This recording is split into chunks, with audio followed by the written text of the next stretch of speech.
আসসালামু আলাইকুম, স্বাগত জানাচ্ছি RTV সন্ধ্যার সংবাদে। আপনাদের সঙ্গে আছি আমরা দুজন, আমি সিনথিয়া রহমান এবং একই সাথে রয়েছে আমি আফসানা সুরাইয়া। বিএনপির রাজনীতি হচ্ছে দেশ ও মানুষের জন্য, তাই ভোটের কালি শুকানোর আগেই নির্বাচনী প্রতিশ্রুতি বাস্তবায়ন শুরু করেছে বর্তমান সরকার। কক্সবাজার সফরে গিয়ে জনসভায় এমনটি জানিয়ে প্রধানমন্ত্রী তারেক রহমান বলেন, বাজেটের মাধ্যমে জনগণকে স্বস্তি দিতে চায় বর্তমান সরকার, কিন্তু বিরোধী দল দেশকে অস্থিতিশীল করতে জনগণকে বিভ্রান্ত করছে। এখন সময় এসেছে জনগণের বন্ধু কারা তা নির্ণয় করার বলেও মন্তব্য করেন সরকার প্রধান। মাইদুর রহমান রুবেলের রিপোর্ট। পর্যটন নগরী কক্সবাজারে যখন প্রধানমন্ত্রী তারেক রহমান পৌঁছান তখন সব দিক ছাপানো বৃষ্টি।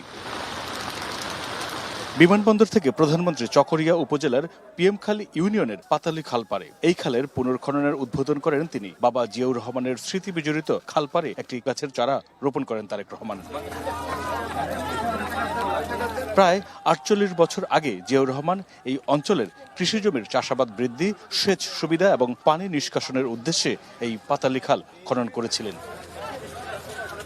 এরপর পাতালি এলাকায় পথসভায় যোগ দেন প্রধানমন্ত্রী। বক্তব্যে তুলে ধরেন সরকারের প্রতিশ্রুতি বাস্তবায়নের নানা দিক। বিএনপির রাজনীতি হচ্ছে মানুষের জন্য রাজনীতি। নির্বাচনের আগে বলেছিলাম যে আমরা কৃষক ভাইদেরকে প্রতি বছর তাদের বীজ, কষুক বলুন, সার বলুন কেনার জন্য প্রতি বছর এককালীন আমরা তাদেরকে ২৫০০ টাকার একটি সুবিধা দিতে চাই এবং সেটি দিব আমরা ইনশাল্লাহ কৃষক কার্ডের মাধ্যমে। নতুন অর্থবছরের বাজেট নিয়ে বিরোধী দলের সমালোচনার জবাব দেন সরকার প্রধান। বলেন, এই বাজেটের বিরোধিতা করে বিরোধী পক্ষ দেশে অস্থিতিশীল পরিস্থিতি তৈরি করতে চাইছে। যেই বাজেটে ট্যাক্স কমানো হয় সেই বাজেটও বিরোধী দল মানে না। যেই বাজেটে মদের দাম বাড়ানো হয়, যেই বাজেটে সিগারেটের দাম বাড়ানো হয় সেই বাজেটও বিরোধী দলের পছন্দ নয়। তাহলে এবার বিরোধী দলের উদ্দেশ্য বুঝতে পেরেছেন, লক্ষ্য বুঝতে পেরেছেন। তাদের লক্ষ্য বা উদ্দেশ্য দেশের মানুষের পাশে দাঁড়ানো নয়, তাদের উদ্দেশ্য একটাই, তাদের লক্ষ্য একটাই, সেটা হচ্ছে দেশের মধ্যে একটি অস্থিতিশীলতা, অশান্তি তৈরি করা। যতক্ষণ দেহে প্রাণ আছে ততক্ষণ দেশের মানুষের অবস্থার উন্নয়নে কাজ করে যেতেও দৃঢ়তা ব্যক্ত করেন প্রধানমন্ত্রী। কেন্দ্রের পাশাপাশি তৃণমূলে উন্নয়নের লক্ষ্যে উদ্বোধন করলেন পাতালি খালের পুনঃখননের। পর্যটন নগরী এই কক্সবাজারের আধুনিকায়ন এবং পর্যটন বান্ধব হিসেবে গড়ে তোলার প্রতিশ্রুতিও দিলেন। ফলে এই এলাকার মানুষের যেমন বাড়বে কর্মসংস্থান, তেমনি বাড়বে পর্যটকের সংখ্যা, বাড়বে রাষ্ট্রের আয়। পরে ডুলহাজরা সাফারি পার্ক পরিদর্শন এবং মালুমঘাট সংরক্ষিত বনে বৃক্ষরোপণের মাধ্যমে দেশব্যাপী ২৫ কোটি বৃক্ষরোপণ কর্মসূচির উদ্বোধন করেন প্রধানমন্ত্রী। আজকে থেকে প্রত্যেকে দয়া করে যার যেখানে পক্ষে সম্ভব সেখানে একটি করে বৃক্ষের চারা রোপণ করবে। মাইদুর রহমান রুবেল, RTV, কক্সবাজার। চকরিয়া পৌর বাস টার্মিনালে আয়োজিত রাজনৈতিক জনসভায় যোগ দেবেন প্রধানমন্ত্রী। সভাস্থলে আছেন আমাদের সহকর্মী মাইদুর রহমান রুবেল, সরাসরি যুক্ত হচ্ছি সেখানে। রুবেল, প্রধানমন্ত্রী কখন নাগাদ জনসভাস্থলে আসতে পারেন, এই সম্পর্কে তথ্য থাকলে জানাবেন বিস্তারিত।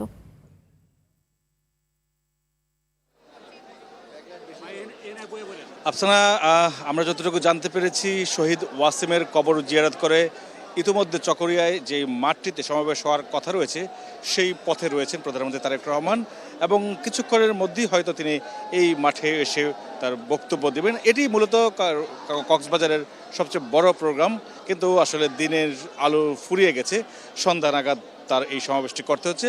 আমরা দেখেছি যে এই মাঠে দুপুর থেকে আসলে নেতাকর্মীদের উপস্থিতি বেড়েছে এবং নেতাকর্মীরা অধীর আগ্রহে অপেক্ষা করেছেন দলের প্রধানমন্ত্রী তারেক রহমানকে দেখার জন্য। এবং আমরা নিশ্চয়ই শুনতে পাচ্ছেন যে থেমে থেমে স্লোগান দিচ্ছে দলের নেতাকর্মীরা যে আসলে তাদের দলের প্রধান বা প্রধানমন্ত্রীকে দেখার জন্য। আপনি নিশ্চয়ই জানেন যে আজকে সারাদিন সমুদ্র তীরবর্তী এই জনপদে প্রধানমন্ত্রী তারেক রহমান সস্ত্রীক ঘুরেছেন বিভিন্ন জায়গায়। তিনি সকালে পাতালি খাল পুনঃখনন করেছেন, যেটি তার পিতার স্মৃতি বিজড়িত খাল, যে খালটি ৪০ বছরের বেশি সময় আগে প্রধানমন্ত্রী রাষ্ট্রপতি থাকাকালে শহীদ রাষ্ট্রপতি জিয়াউর রহমান সেই খালটি খনন করেছিলেন এবং এই এলাকার মানুষের কৃষি এবং এই এলাকার মানুষের চাষাবাদের জন্য যে কাজটি করেছিলেন সেটি আসলে পুনঃখনন করলেন তারেক রহমান তার উত্তরাধিকার হিসেবে। তারেক রহমান বলছেন যে এই খাল পুনঃখননের মাধ্যমে এই এলাকার কৃষকদের মধ্যে পানির সেচের বিষয় এবং পানি ধরে রাখার বিষয়টি নিশ্চিত হবে এবং কৃষকরা এর থেকে সুফল পাবে।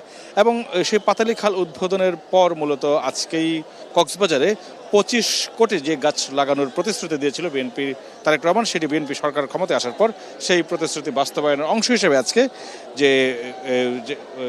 যেটি তিনি তা আজকে গাছ লাগিয়েছেন। এবং তিনি একটি সাফারি পার্ক যেটি রয়েছে সেই সাফারি পার্কে ঘুরে দেখেছেন সস্ত্রীক ডুল হাজরা সাফারি পার্ক, এবং সেইখানে তার উল্টো পাশে তিনি বৃক্ষরোপণ করে 25 কোটি বৃক্ষরোপণের উদ্বোধন করেছেন। এবং তারপরেই তিনি পেকুয়ায় গেছেন স্বরাষ্ট্রমন্ত্রী সালাউদ্দিন আহমেদের বাসায়, সেখানে শহীদ ওয়াসিমের কবর জিয়ারত এবং তার পরিবারের সাথে সাক্ষাৎ করেছেন। এবং সবশেষ এই চকরিয়াতে মূলত রাজনৈতিক সভাটি করবেন, সেটি নিয়ে জানার জন্য এইখানে নেতাকর্মীরা অপেক্ষা করছেন। মাইকে অ্যালাউন্স শুনছি, হয়তো কাছাকাছি তিনি চলে আসছেন। এবং এটি শেষ করে মূলত প্রধানমন্ত্রী তারেক রহমান সমুদ্র দেখতে যাবেন স্ত্রীকে সাথে নিয়ে, এবং তারপর মূলত একটি সুধী সমাবেশ আছে। সুধী সমাবেশ শেষ করে মূলত তিনি ঢাকার উদ্দেশ্যে যাবেন। তবে এই যে মাইকে অ্যালাউন্স করছে যে সড়কে যানজট রয়েছে, হয়তো সেই কারণেও এই সমাবেশ স্থলে আসতে কিছুটা বেগ পেতে হচ্ছে প্রধানমন্ত্রীকে। তবে সবকিছু মিলিয়ে আমরা দেখেছি সারা দিনে ব্যস্ততা ছিল পুরো কক্সবাজারের, তার অনেকগুলো কর্মকাণ্ড ছিল। একটি পৌরসভা, একটি ইউনিয়নের ভিত্তিপ্রস্তর উদ্বোধন করেছেন তারেক রহমান। এবং সকালে দেখেছি যে প্রধানমন্ত্রী এইখানে যে সমাবেশটি করেছিল পাতালি খাল উদ্বোধন করে, তিনি সেখানে বলেছেন বিরোধী দল অস্থিতিশীল তৈরি করার চেষ্টা করছে এবং তার জন্য সবাইকে সতর্ক থাকার আহ্বান জানিয়েছেন। একই সাথে কেন্দ্রের পাশাপাশি তৃণমূলে উন্নয়নের কাজ এগিয়ে নিতে বিএনপি সরকার বদ্ধপরিকর থাকবে বলে জানিয়েছেন তারেক রহমান। এই ছিল কক্সবাজারের চকরিয়া থেকে সবশেষ খবর আমার কাছে। আফসানা, ধন্যবাদ আপনাকে। বৈশ্বিক অর্থনীতি পরিবর্তিত বাস্তবতায় বাণিজ্য ও বিনিয়োগ সম্প্রসারণে নতুন কৌশল খুঁজছে বাংলাদেশ। সেই লক্ষ্যেই রাজধানীতে অনুষ্ঠিত হয়েছে অর্থনৈতিক কূটনীতি সম্মেলন, যেখানে নীতি নির্ধারক, ব্যবসায়ী ও আন্তর্জাতিক অংশীদাররা অর্থনৈতিক প্রবৃদ্ধি, বিনিয়োগ বান্ধব পরিবেশ এবং বৈশ্বিক অংশীদারিত্ব জোরদারের উপর গুরুত্ব আরোপ করেন। সম্মেলনে দেশের অর্থনীতিকে আরও শক্তিশালী ও প্রতিযোগিতামূলক করার নানা দিক তুলে ধরা হয়। শাকিলা করিমের প্রতিবেদন। বাণিজ্য, প্রবৃদ্ধি ও বৈশ্বিক অর্থনৈতিক কূটনীতির নতুন রোডম্যাপ খুঁজতে দেশের শীর্ষ নীতি নির্ধারক, ব্যবসায়ী, কূটনৈতিক মিশন সহ বিভিন্ন আন্তর্জাতিক সংস্থা ও প্রতিষ্ঠানের কর্মকর্তাদের অংশগ্রহণে হোটেল সোনারগাঁওয়ে অনুষ্ঠিত হল অর্থনৈতিক কূটনীতি সম্মেলন।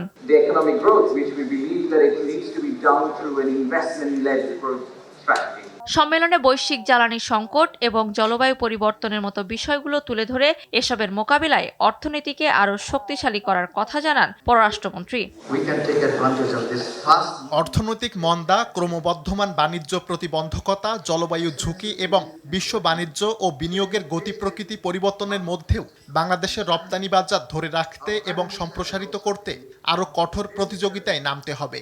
বৈশ্বিক বিনিয়োগের জন্য প্রতিযোগিতামূলক, নিরপেক্ষ এবং স্থিতিশীল পরিবেশের মাধ্যমে দক্ষিণ এশিয়ায় প্রথম গন্তব্য হতে চায় বাংলাদেশ। স্থানীয় সরকার মন্ত্রী বলেন, দেশকে নিরাপদ ও স্থিতিশীল করার লক্ষ্যে কাজ করছে সরকার। সরকার নতুন সম্ভাবনার জন্য যে কোনো কিছু করতে প্রস্তুত।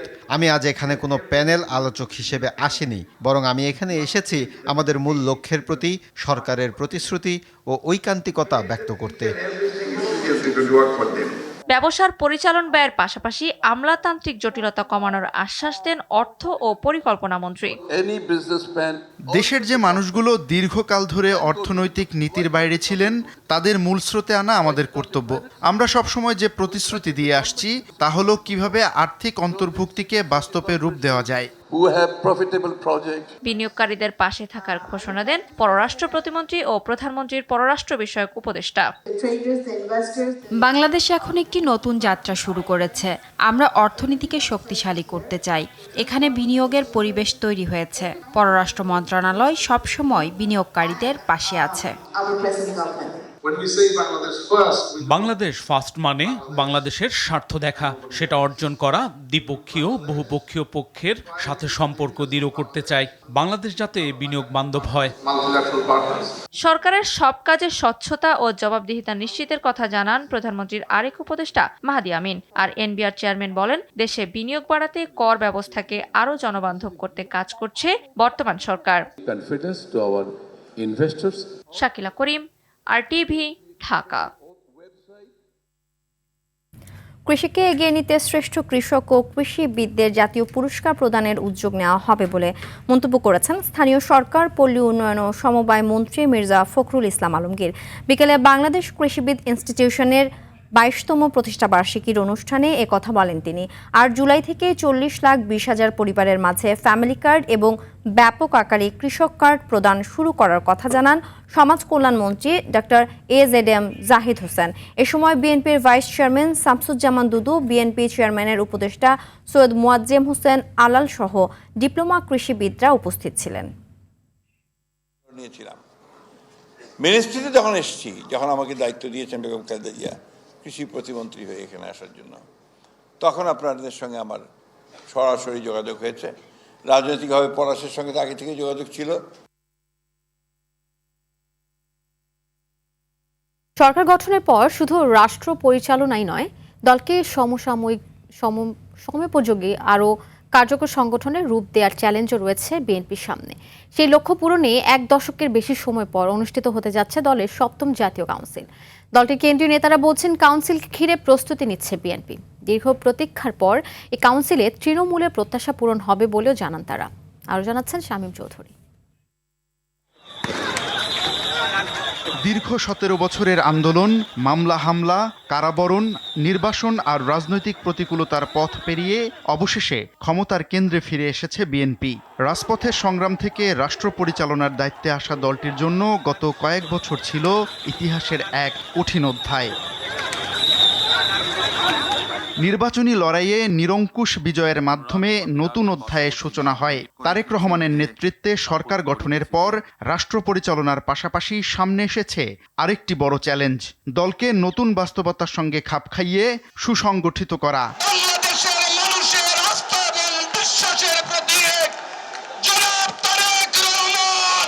সরকারের গুরুত্বপূর্ণ দায়িত্বে চলে গেছেন দলের অনেক অভিজ্ঞ নেতা। ফলে আন্দোলনমুখী সংগঠনকে এখন রূপ দিতে হচ্ছে একটি সুসংহত শাসক দলের কাঠামোয়। এই বাস্তবতায় দীর্ঘ 1 দশকের বেশি সময় পর দলের 7ম জাতীয় কাউন্সিল আয়োজনের প্রস্তুতি নিচ্ছে বিএনপি। কাউন্সিল হবে বছরের মধ্যেই, আমরা এখন সময় নির্ধারণ করিনি। এটি হবে দলের চেয়ারম্যান ও প্রধানমন্ত্রী তারেক রহমানের নেতৃত্বে প্রথম জাতীয় কাউন্সিল। আর সেই কারণেই তৃণমূল থেকে কেন্দ্র পর্যন্ত নেতাকর্মীদের মধ্যে তৈরি হয়েছে নতুন উদ্দীপনা, আগ্রহ ও প্রত্যাশা। যারা আমরা মাঠ লেভেলের নেতাকর্মী, আমরাও অনুপ্রাণিত হই। উনি তো এখন শুধু পার্টি চেয়ারম্যান নন, তিনি তো প্রধানমন্ত্রীও বটে। তো সুতরাং প্রধানমন্ত্রী তো গুরুদায়িত্ব, এর মধ্যেও সাংগঠনিক বিভিন্ন বিষয় নিয়ে তিনি খবর রাখছেন। পার্টি চেয়ারম্যান হিসেবে যে সিদ্ধান্তগুলো দেওয়া দরকার, সেই সিদ্ধান্তগুলো তিনি দিচ্ছেন। দীর্ঘ বিরতির পর এবারের কাউন্সিলকে দল পুনর্গঠন ও ভবিষ্যৎ রাজনৈতিক কর্মপন্থা নির্ধারণের গুরুত্বপূর্ণ মঞ্চ হিসেবে দেখছেন বিএনপির স্থায়ী কমিটির এই সদস্য।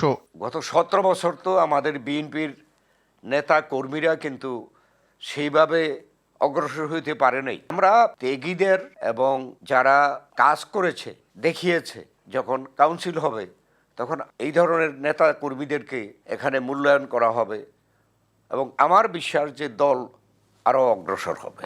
এবারের কাউন্সিলে কি চমক থাকবে দলের কৌশলগত কারণে বিষয়টি প্রকাশ না করে অপেক্ষা করার কথা বললেন বিএনপির এই জ্যেষ্ঠ নেতা। স্বাভাবিকভাবে আমরা যেহেতু ক্ষমতায়, কাউন্সিলটা একটু জাঁকজমকপূর্ণই হবে। দীর্ঘ প্রতীক্ষার পর অনুষ্ঠিত হতে যাওয়া 7ম কাউন্সিলকে ঘিরে দলের মধ্যে বাড়ছে প্রত্যাশা। রাজনৈতিক বিশ্লেষকরা বলছেন, বিএনপির এই কাউন্সিলই নির্ধারণ করে দিতে পারে দলটির আগামী দিনের সাংগঠনিক শক্তি ও রাজনৈতিক পথ চলার নতুন দিগন্ত। শামীম চৌধুরী, RTV, ঢাকা।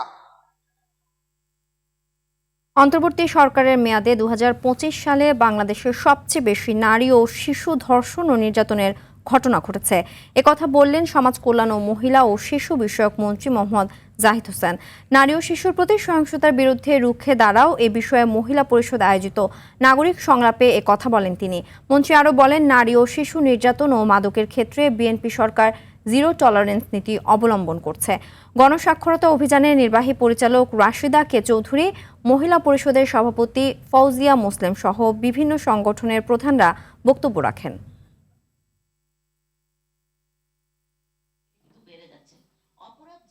নারী নির্যাতনী বলেন, শিশু নির্যাতনী বলেন, সবচেয়ে বেশি হয়েছে 2025-এ। মানুষের তো আশা ছিল 2025-এ সবচেয়ে কম হবে। প্রত্যেকটা প্যারামিটার বেশি হয়েছে।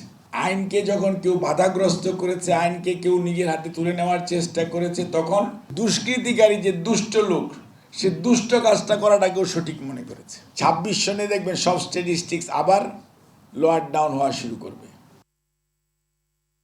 এদিকে 90-এর গণঅভ্যুত্থান ও 24-এর জুলাই অভ্যুত্থান বাংলাদেশের রাজনৈতিক ইতিহাসের দুটি গুরুত্বপূর্ণ অধ্যায় বলে মন্তব্য করেছেন তথ্য ও সম্প্রচার মন্ত্রী জহিরুদ্দিন স্বপন। শনিবার জাতীয় প্রেস ক্লাবে তারেক রহমানের ভাবনা আগামীর বাংলাদেশ শীর্ষক আলোচনা সভায় মন্ত্রী আরও বলেন, ইতিহাসের সঠিক মূল্যায়নে উভয় আন্দোলনের অবদান সমানভাবে তুলে ধরা প্রয়োজন। একই সঙ্গে দেশের উন্নয়ন ও গণতন্ত্র প্রতিষ্ঠায় সবাইকে ঐক্যবদ্ধভাবে কাজ করার আহ্বানও জানান তিনি।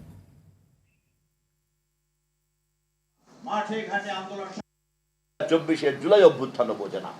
সেই নির্বাচনে জাতীয় বেঈমানের খেতাব ধারণ করে আওয়ামী লীগ এরশাদের নির্বাচনে অংশগ্রহণ করে এরশাদকে নির্বাচিত সরকারে রূপান্তরিত করেছিল নিজে বিরোধী দল সেজে, এবং সেই নির্বাচনে তৎকালীন সময়কার জামায়াতে ইসলামী বাংলাদেশও পবিত্র ইসলামকে ব্যবহার করে আওয়ামী লীগের সাথী হিসাবে এরশাদকে একটি বৈধ নির্বাচিত সরকার বানিয়েছিল।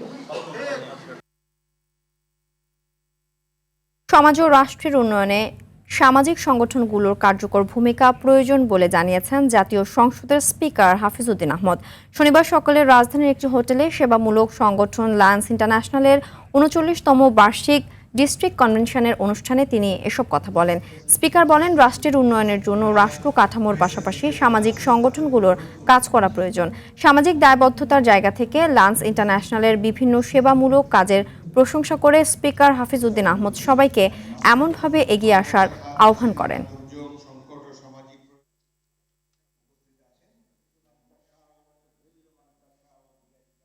বর্তমানে আপনারা যেসব গুরুত্বপূর্ণ বিষয়ে কাজ করছেন সেগুলো সমাজের প্রতিটি স্তরে ইতিবাচক প্রভাব ফেলছে এবং দেশকে উন্নয়নের পথে এগিয়ে নিয়ে যাচ্ছে। চক্ষু সেবা এবং দৃষ্টিশক্তি সংরক্ষণ, শিশু ক্যান্সার সহায়তা, মানবিক ও সমাজসেবামূলক সেবা, এসব কার্যক্রম শুধু সেবাই নয়, বরং একটি মানবিক, সহমর্মী এবং উন্নত বাংলাদেশ গঠনের পথকে আরো সুদৃঢ় করেছে। প্রস্তাবিত জাতীয় বাজেটকে লুটপাটের বাজেট বলে মন্তব্য করেছেন জামায়াত ইসলামের সেক্রেটারি জেনারেল মিয়া গোলাম পরওয়ার। দুপুরে ভোলা জেলা জামায়াতের প্রধান কার্যালয়ে উপজেলা কর্ম পরিষদ সদস্যদের শিক্ষা শিবির শীর্ষক কর্মশালায় তিনি এমন মন্তব্য করেন। এ সময় দলটির সেক্রেটারি বলেন, রাজস্ব আয় বৃদ্ধি, কর কাঠামোর সংস্কার, দুর্নীতি নিয়ন্ত্রণ, বিনিয়োগ বৃদ্ধি এবং বিদেশি ঋণ কমিয়ে নিজস্ব অর্থনৈতিক সক্ষমতা গড়ে তোলার বিষয়ে জামায়াতের দেয়া প্রস্তাবনাগুলো সরকার বিবেচনায় নেয়নি। ফলে প্রস্তাবিত বাজেট জনগণের প্রত্যাশা পূরণে ব্যর্থ হবে বলেও মন্তব্য করেন তিনি। নিজস্ব উৎসের উপরে অর্থনীতিকে দাঁড় করবার যে প্রস্তাবনা আমরা দিয়েছিলাম, সরকার সেগুলোকে বাদ দিয়ে একটা উচ্চ অভিলাষী, বিদেশের ঋণের উপরে নির্ভরশীল একটা লুটপাটের বাজেট পেশ করেছেন। এই জন্য আমরা বলেছি, জুলাই সনদ বাস্তবায়ন না করলে এই বাজেট জনগণের আশা পূরণ করবে না। এটা হয়েছে দলীয় কর্মীদের ভাগ্য পরিবর্তনের লুটপাটের একটা বাজেট। অপসাংবাদিকতা বন্ধ করতে কার্যকর পদক্ষেপ নিতে হবে, তা না হলে গণমাধ্যম বিকাশ অন্তরায় থেকে যাবেন বলে মন্তব্য করেছেন বিশিষ্টজনরা। সকালে ডেলস্টার মিলনায়তনে গণমাধ্যম কমিশন ও সরকারের কাছে প্রত্যাশা শীর্ষক মত বিনিময় সভায় তারা এসব কথা বলেন। তারা বলেন, গণমাধ্যমের স্বাধীনতা নিশ্চিত করতে গণমাধ্যম কমিশন খুবই গুরুত্বপূর্ণ। তবে রাজনৈতিক দলগুলোর প্রভাব মুক্ত রাখতে না পারলে কমিশনের উদ্দেশ্য বাস্তবায়ন সম্ভব নয়। বস্তুনিষ্ঠ সাংবাদিকতা নিশ্চিত করতে হলে শক্তিশালী গণমাধ্যম কমিশন গঠনের পাশাপাশি রাজনীতি মুক্ত সাংবাদিকতার চর্চার উপর গুরুত্ব আরোপ করেন জ্যেষ্ঠ সাংবাদিক ও বিশিষ্টজনরা। আমাদের দেশের সত্যিকার অর্থে আমরা শুধুমাত্র সাংবাদিকের অধিকারটা নিয়ে খুবই বেশি কথা বলি, কিন্তু যারা জার্নালিজমের শিকার হচ্ছেন, প্রতিদিন মিথ্যার শিকার হচ্ছেন, তাদের আসলে রাইটসের ব্যাপারে কেউ একটা কথা বলে না। এই কমিশনটা অবভিয়াসলি হলে এই হ্যাফাজার্ডলি যেগুলো আছে প্রেস কাউন্সিল আরও বডি, এগুলো রাখার তো কোনো মানে হয় না। একটা ইউনিফাইড বডি করতে চাচ্ছি, সেই ইউনিফাইড বডি করতে গিয়ে ডিসেন্ট্রালাইজেশন অবস্থানটাকে আবার যেন সেন্ট্রালাইজ ব্যুরোক্রেটিক একটা ট্যাঙ্গলের ভিতরে আমরা পড়ে না যাই। এখন সরকারের কিন্তু বড় স্লোগান হচ্ছে ডিরেগুলেশন। জাতীয় দলের ক্রিকেটার নাঈম হাসানকে মারধরের অভিযোগে পুলিশের এক এসআই সহ দুজনকে সাময়িক বরখাস্ত করা হয়েছে। ঘটনা তদন্তে 3 সদস্যের কমিটি গঠন করা হয়েছে। পাশাপাশি জড়িতদের বিরুদ্ধে বিভাগীয় ব্যবস্থা নেওয়ার কথা জানিয়েছেন সিএমপি কমিশনার। দুপুরে নিজ কার্যালয়ে সাংবাদিকদের তিনি একথা জানান। চট্টগ্রাম থেকে সাইফুল মাহমুদের তথ্যচিত্রে জানাচ্ছেন নাদিরা সুলতানা। ঢাকা থেকে প্রিমিয়ার লিগের খেলা শেষে বিমানযোগে চট্টগ্রাম পৌঁছে সিএনজি অটোরিকশায় করে বাসায় ফিরছিলেন নাঈম হাসান। লালখান বাজারে পৌঁছলে পুলিশ পরিচয় কয়েকজন তার গাড়ির গতিরোধ করে এবং অন্য একটি গাড়িতে তোলার চেষ্টা করেন। এতে আপত্তি জানালে তাকে মারধর করা হয়। এমনকি পরিচয় দেওয়ার পরও মারধর ও হেনস্থা বন্ধ হয়নি। উনি আমাকে গলা চিপে ধরে ওদের গাড়িতে ধরে রাখছে, আর ওরা ইচ্ছা মতন হ্যারাসমেন্ট করতেছিল। পুলিশ ছিল 2 জন, আরেকজন একটা সাদা পাঞ্জাবি পরা একটা মানুষ ছিল। ও কিছু পরিচয় না, ও মারতেছিল একটা ফাইট দিয়ে, বলতেছে তুই আসামি, তুই কথা বলবি না। তারপরে আমি পরিচয় দিয়েছি, আইডি কার্ড দেখাইছি। আজকে আমার সাথে হয়েছে, কালকে আরেকজনের সাথে হইলে ও কার কাছে যাবে? ওই মানুষগুলা ভুক্তভোগী হবে। নাঈমকে মারধরের ঘটনায় এসআই শফিকুল ইসলাম, কনস্টেবল রাসেল ও পুলিশের সোর্স সোহেলকে আসামি করে মামলা করা হয় পরিবারের পক্ষ থেকে। এতে মারধর ও অপহরণ চেষ্টার অভিযোগ আনা হয়। এটা যদি না অ্যাকশন না হয় তাহলে আমরা কি ওদেরকে ছেড়ে দেবো নাকি? আমরা মামলা করছি না। এদিকে জড়িত পুলিশের সোর্স সোহেলকে আটক করা হয়েছে, আর এসআই শফিকুল ইসলাম ও কনস্টেবল রাসেলকে সাময়িক বরখাস্ত করা হয়েছে। তাকে অলরেডি আটক করা হয়েছে এবং আমি যেটা বলেছি, যেটা পুলিশ সদস্য যারা দায়ী আছে, পুলিশ সদস্যদের বিরুদ্ধে বিধি মোতাবেক সর্বোচ্চ ব্যবস্থা গ্রহণ করা হবে। কারো ব্যক্তিগত দায় পুলিশ ডিপার্টমেন্ট বহন করবে না, যে তাকে নিজেকেই বহন করতে হবে আনপ্রফেশনাল আচরণ। এ ঘটনায় ক্রিকেট আঙ্গনে উঠেছে নিন্দার ঝড়। ফেসবুক পোস্টে ক্ষোভ জানিয়েছেন লিটন দাস, মুশফিকুর রহিম সহ অনেকেই। তীব্র নিন্দা ও প্রতিবাদ জানিয়ে সুষ্ঠু তদন্ত ও জড়িতদের কঠোর শাস্তির দাবি জানিয়েছে বাংলাদেশ ক্রিকেট বোর্ড, বিসিবি ও cricket welfare association of Bangladesh, কোয়াব। নাদিরা সুলতানা, RTV। আন্তর্জাতিক প্রসঙ্গ। যুদ্ধবিরতির পথে এগোচ্ছে ইরান ও যুক্তরাষ্ট্র। উভয় পক্ষই জানিয়েছে একটি প্রাথমিক চুক্তির খসড়ায় সমঝোতা হয়েছে।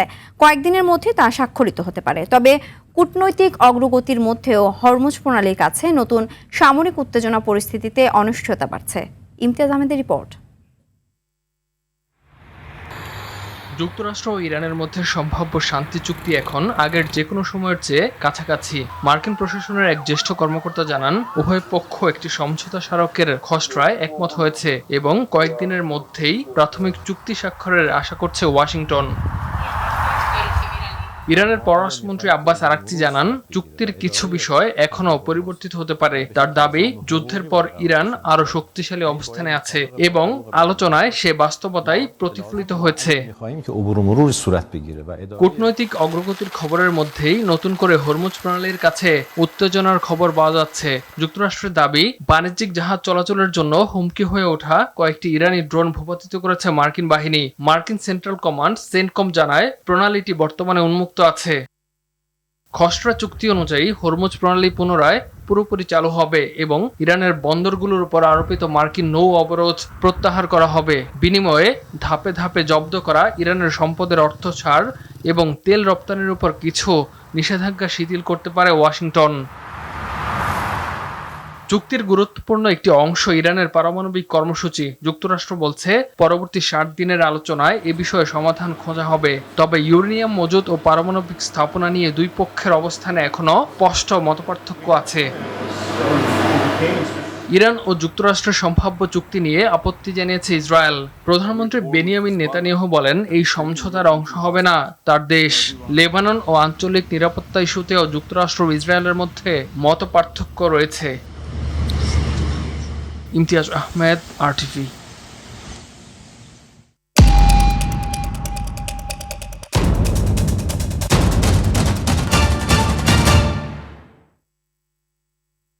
এবার বিআরবি কেবল বিশ্বকাপের খবর। ফিফা বিশ্বকাপে হেক্সা জয়ের মিশনে কাল মাঠে নামছে ব্রাজিল। গ্রুপ সি এর হাই ভোল্টেজ ম্যাচে সেলেসাওদের প্রতিপক্ষ আফ্রিকার দেশ মরক্কো। বাংলাদেশ সময় শনিবার ভোর 4টায় যুক্তরাষ্ট্রের নিউ জার্সি স্টেডিয়ামে মুখোমুখি হবে দুই দল। বিস্তারিত মুমসাদ দিনুরের রিপোর্টে। ইউরোপীয় ফুটবলের সফল কোচদের একজন কার্লো আনচেলত্তি। ক্লাব ফুটবলে স্পর্শ করেছেন সাফল্যের সর্বোচ্চ চূড়া। এই ইতালিয়ানে ভরসা করি 24 বছরের শিরোপা খরা কাটানোর লক্ষ্যে মরক্কো অ্যাসাইনমেন্টের সামনে এবার সেলেসাওরা। আনচেলত্তির 4-2-3-1 ফরমেশনে আক্রমণে সবচেয়ে বড় ভরসা ভিনিসিয়াস জুনিয়র ও রাফিনিয়া। বিশ্বকাপের আগে প্রীতি ম্যাচগুলোয় নিজের জাত চিনিয়েছেন তরুণ সেন্সেশন এনরিকো। দলের রক্ষণভাগ সামলাতে আছেন ইউসিএল জয়ী ডিফেন্ডার মার্কিনিওস ও আর্সেনাল গ্যাব্রিয়েল ম্যাগালহায়েস। মাঝমাঠে ক্যাসিমিরো ও ম্যাথিউস কুনহারাও আছেন ছন্দে।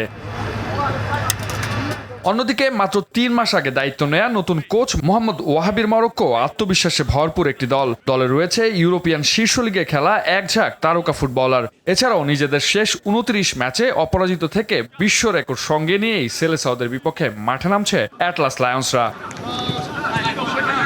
তবে বিশ্বকাপে আফ্রিকান দলগুলোর বিপক্ষে ব্রাজিলের রেকর্ডটা অবশ্য বেশ সমৃদ্ধ। এখন পর্যন্ত এ অঞ্চলের দলগুলোর বিপক্ষে মুখোমুখি হয়ে 8 ম্যাচের মধ্যে 7টিতেই জয় পেয়েছে ব্রাজিল। সর্বশেষ হারটি এসেছে 2022 বিশ্বকাপে ক্যামেরুনের বিপক্ষে। মুমসাদ দিনুরি, RTV। বিশ্বকাপের বি গ্রুপে নিজেদের প্রথম ম্যাচে সুইজারল্যান্ডের বিপক্ষে লড়বে কাতার। ক্যালিফোর্নিয়ার লেভিস স্টেডিয়ামে ম্যাচ শুরু রাত 1টায়। ফিফা র্যাঙ্কিংয়ে 56 নম্বরে আছে কাতার। বিপরীতে সুইজারল্যান্ডের অবস্থান 19 নম্বরে। কাতারের সাম্প্রতিক ফর্ম সন্তোষজনক না হলেও বিশ্ব আসরের শুরুটা রাঙিয়ে রাখতে প্রত্যয়ী আরবের জায়ান্টরা।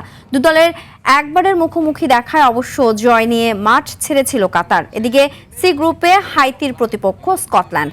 রোববার সকাল 7টায় শুরু হবে ম্যাচটি। দুদল এর আগে কখনোই একে অপরের মুখোমুখি হয়নি। নতুন প্রতিপক্ষের বিপক্ষে দুদলই থাকবে বেশ সাবধানে। সে সঙ্গে জয়ের লক্ষ্যে মাঠে নামবে দুদল।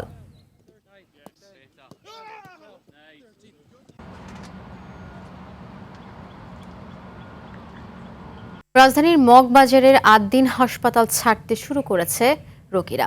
এর আগে অবহেলায় শিশু মৃত্যুর ঘটনায় নিবন্ধন বাতিলের পর হাসপাতালটি বন্ধে স্বাস্থ্য অধিদপ্তর 72 ঘন্টা সময় বেঁধে দেয়, যাতে গুরুতর রোগীদের অন্য হাসপাতালে সরিয়ে নেওয়া যায়। তবে নতুন রোগী যাতে হাসপাতালটিতে ভর্তি করা না হয় এজন্য নির্দেশনা দিয়েছে স্বাস্থ্য অধিদপ্তর। হাসপাতালটির কার্যক্রম বন্ধ থাকলেও অনেকের কাছে সেই তথ্য না থাকায় রোগীরা এসে ফিরে যাচ্ছেন।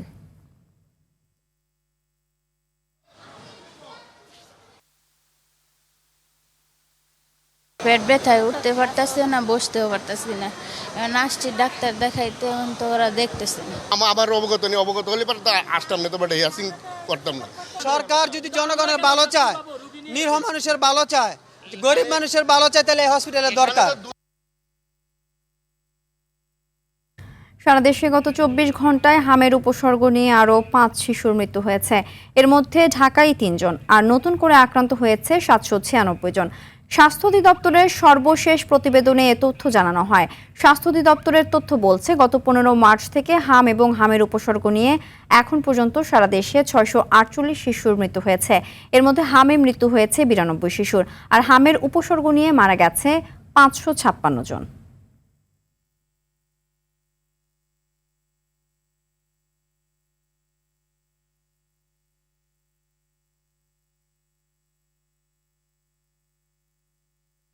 কুষ্টিয়া দৌলতপুর সীমান্তে পুশিনের চেষ্টা করা শিশু সহ 12 জন দুদিন ধরে শূন্য রেখায় পাট খেতে অবস্থান করছেন। তাদের সরিয়ে নেয়ার বিষয়ে বিজিবি ও বিএসএফ এর মধ্যে পতাকা বৈঠক হলেও যাচাই বাছাইয়ের পর সিদ্ধান্তের কথা জানায় ভারতীয় সীমান্তরক্ষীরা। শুক্রবার ভোর থেকে তারা দুই দেশের সীমান্তে শূন্য রেখায় খোলা মাঠে অবস্থান করছেন। এদিকে চাঁপাইনবাবগঞ্জের গমস্তাপুর উপজেলার রকনপুর সীমান্ত দিয়ে নদীপথে পুশিনের চেষ্টা করা 15 জনকে ফেরত নিয়েছে বিএসএফ। এর আগে ভোর রাতে রকনপুর সীমান্ত দিয়ে তাদের পুশ ইনের চেষ্টা করলে বিজিবি ও স্থানীয়দের প্রচেষ্টায় তারা ব্যর্থ হয়েছে।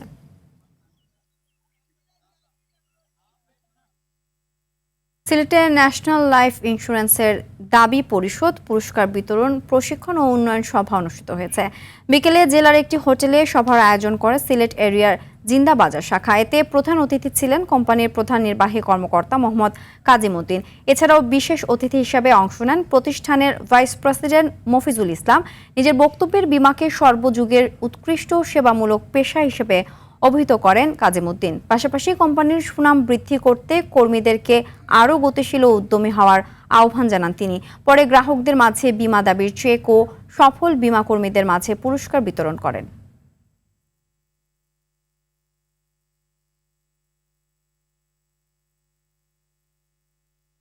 তারুণ্যের লেন্সে বাংলাদেশ প্রতিপাদ্যকে সামনে রেখে শেষ হলো রুচি বিউটিগ্রাম সিজন 7।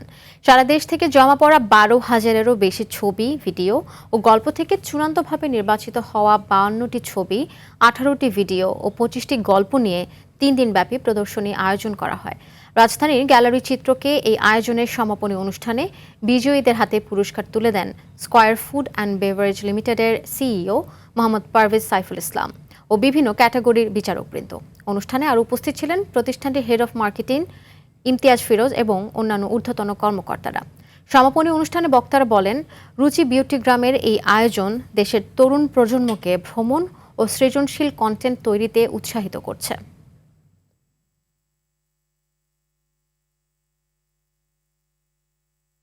দারিদ্র্য ও বৈষম্য কমাতে 2026-27 অর্থ বছরে প্রস্তাবিত জাতীয় বাজেটে সামাজিক সুরক্ষা খাতে 1,45,000 কোটি টাকা বরাদ্দের প্রস্তাব করেছে সরকার, যা আগের অর্থ বছরের তুলনায় 14.4% বেশি।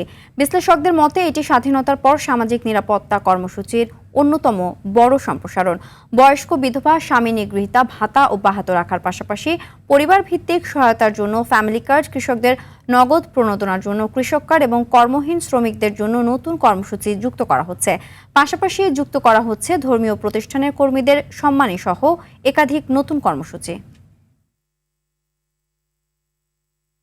নারী টি-20 বিশ্বকাপে কাল থেকে শুরু হচ্ছে বাংলাদেশের মাঠের লড়াই। বার্মিংহামে টাইগার্সদের প্রতিপক্ষ নেদারল্যান্ডস।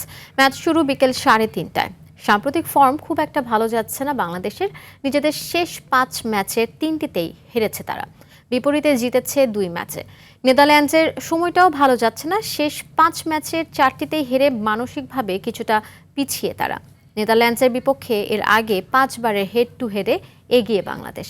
লাল সবুজের মেয়েরা জিতেছে 4 ম্যাচে, বিপরীতে হেরেছে 1টিতে।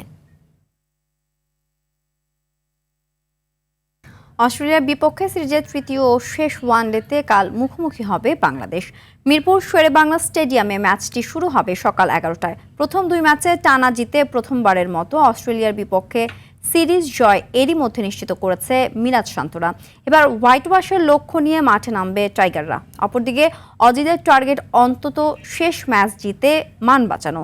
টি-20 সিরিজের আগে এ ম্যাচ জিতে আত্মবিশ্বাস ফিরে পাওয়াও অন্যতম লক্ষ্য অতিথিদের।